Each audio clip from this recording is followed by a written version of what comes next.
Good morning, wanderers, friends, presenters. Lend me your ears. So, I'm going to talk about the spring term. We're coming to an end. It's about another week. There will be the usual wanderers gathering to mark the transition from spring to summer. Wanderers is a group here in Portland, Oregon that's been meeting for a long time. Now we're down to just meeting 4 times a year at the equinoxes or the solstices. But I look at Wanderers as sort of your generic science engineering meetup. And our topics have been varied because we had a lecture series here in Portland, scientists, engineers from all over the world. I'll emphasize engineers because the head of this organization who produced this lecture series, Terry Bristol, I just had breakfast with him recently, and he's flying the flag of engineering.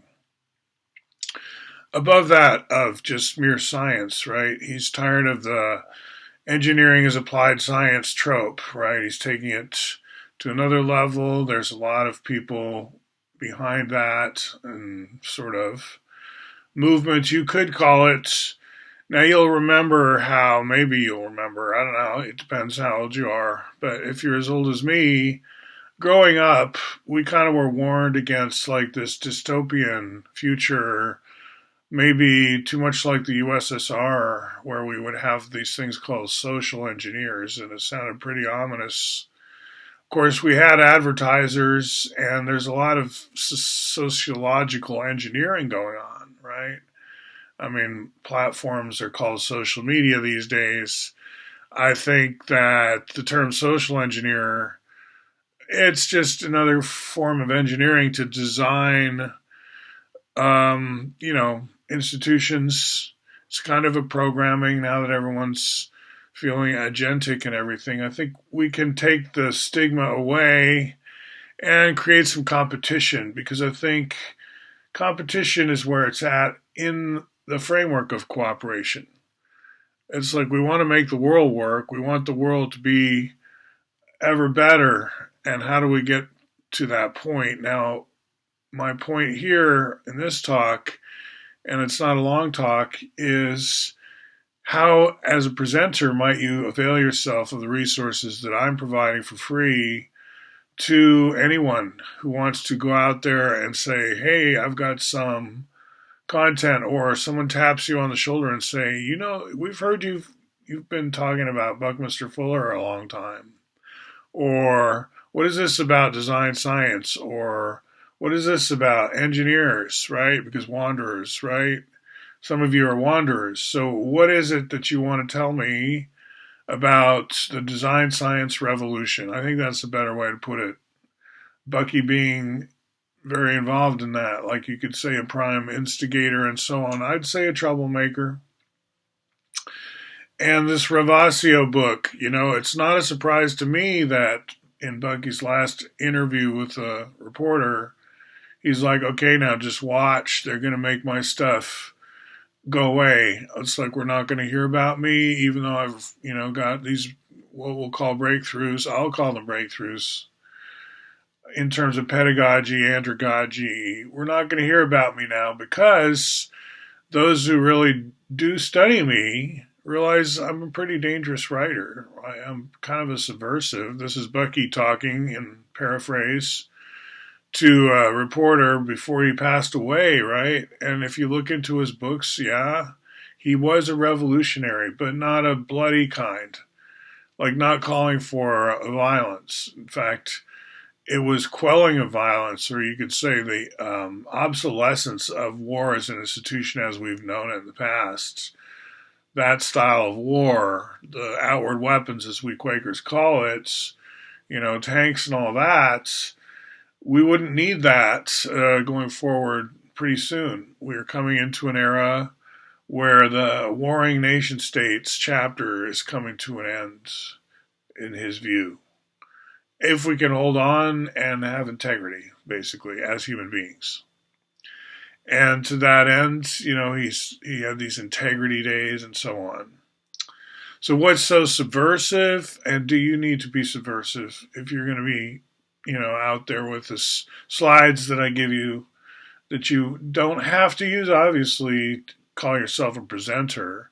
That's a generic English term, and that's kind of how I look at it as well. It's like you are presenters, and whether or not you want to avail yourself of these particular materials, but I'm saying if you do, you also have these folder albums, these albums in PhotoStream, my Flickr PhotoStream.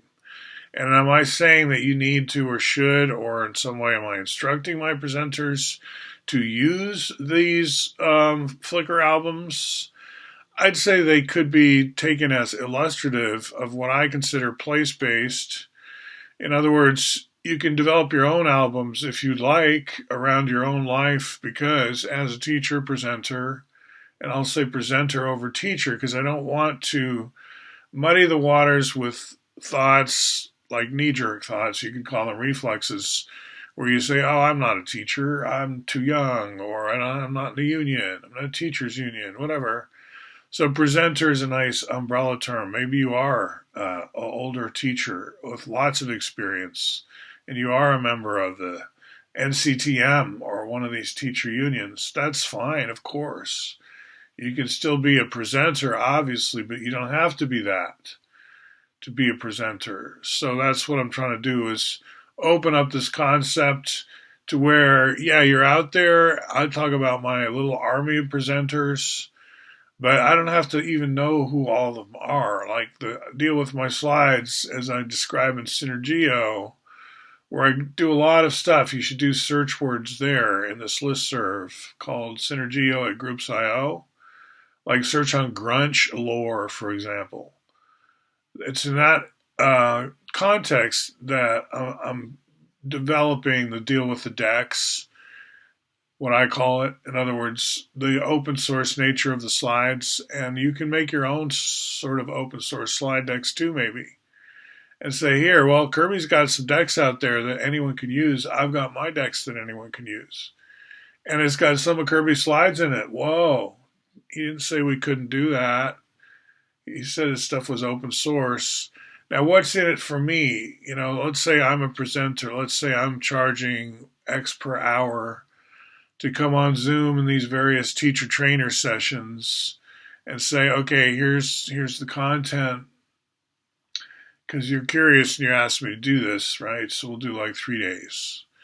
And I'm charging money. And you guys are like, whoa. So if I charge money, and I use this guy's Kirby slides, and at the same time I'm charging money, is he going to ask for a cut? And that's the thing. I'm using the open source kind of the, Apache, MIT, OpenCourseWare, you know how it goes. I don't ask for a cut. I don't even know that you're using the slides. I don't know you. I don't know who you are. You just found out that there's this resource. It's kind of like the GCC compiler or anything in the GNU release. GNU is not Unix. It's not copy protected. It's copy left, is what I'm trying to say. And I'm building this, open source culture with others.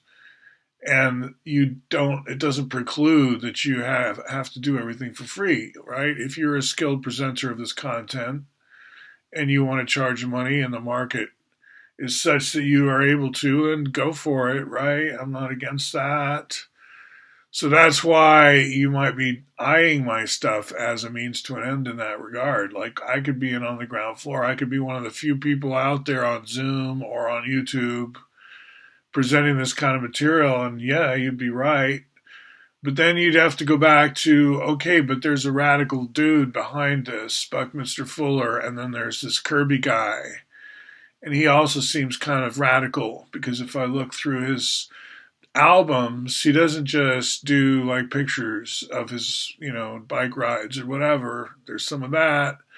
Cascadian history, it's all about place-based, but there's the texts, screenshots, stuff that he said. He gets into this, politics, it looks like Cambridge Analytica and, Russiagate and all the stuff, right? What we've been dealing with as we go through these chapters, right? And I'll end with, this probably most sounds radical if you're, but think of it, you're in a back office somewhere reading, and you're like a banker or somebody, and you read all these books, right? You're trying to stay up to date in your field of work, and you come across this page 55 in Grunch of Giants, and you want to confirm, and so you go to Synergio and you type in Grunch, that he does actually, Bucky, say that the United States we've known as now bankrupt and extinct is gone 1980s, 1983, and then he gets the Medal of Freedom. Now, the way to teach this is not to thump the Bible of Grunch of Giants and say, oh, this is now what you all must believe. It's no, this is something that was published at St. Martin's Press, I believe, in the 1980s. And it does have this paragraph.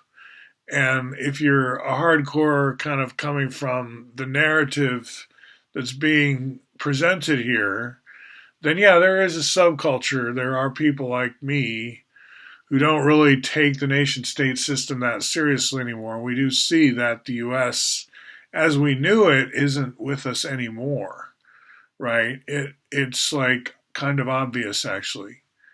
And how did we get here? And how much longer are we going to keep up I could call it pretense, but and that's what Grunch of Giants is about. Okay, now what are they going to do? What are we going to do now that the U.S. is bankrupt? Obviously, what are we going to do? Well, it's not going to expect agreement. And it's going to involve curriculum, and he mentions college presidents, and it's like he gives a scenario. Excuse me, but a lot of people don't know anything about that or what's in that book because they're not bankers, they're not reading weird, obscure, esoteric stuff to try to understand, what's been going on from this point of view of virtual nations, diaspora nations, or what's kind of next. Based on the model of the nation, but also the supranational corporation, you can have campuses everywhere, and we have a lot of diaspora nations already. You can think of them. Tibet's an example, but, basically religions, right? Organized religions, like there's the Vatican has its actual physical footprint state called the Vatican, which is actually, a nation state. It's got its own flag. It's got its own post office. But it's a headquarters, too. And then there's churches everywhere. And there's a lot of this going on. There always has been. They don't have contiguous boundaries, but they're big, sprawling, and important and have an impact on our lives, and they're institutional. And what if a nation were more like that? What if it didn't have contiguous boundaries, and yet it was an entity, it was a network, and it felt kind of like a nation state. And that's kind of not that radical, actually, because we already have a lot of those already. And the borders here and there are, people defend them with their lives. Other places like the Russia-China border right now, you can read stories about how it's kind of fading away. The fading of the state was actually something that the kids would read about if they went to one of those Marxist schools. And I'm not a Marxist, but I haven't done enough work to call myself that. Done a lot of work, but not that work. So in my case, though, I am kind of a leftist. And I think as more of the leftists, so-called, self-branded, come into contact with this material, they will see its potential, but they'll have to get into the engineering some to master it, to present it. You can't just get by with political science around here. You got to learn Python and stuff like that. Turn yourself into a design scientist so you can think this way, more like the way Bucky did, about how to get the whole world to stay on track. And things come and go, right? In terms of timelines, he's going back in his thinking to prehistoric times, and has his own take on things there. And that's what we would each of us do, is present our own take on things as a presenter. I'm just saying you can use these slides to go deep or not as deep into this or that aspect of the thinking that's already been published. And you can link to your sources. I can be a source, but you can link to all kinds of sources. So you're not all by yourself out there as a presenter, like, gosh, I believe this stuff that no one else does. It's like I'm part of the subculture, and here's what is in our like syllabus. And then you're just a regular teacher at that point with the syllabus, a curriculum, and 4 terms a year. And that's where I'm at. So we'll talk to you in the next chapter. Have a good one.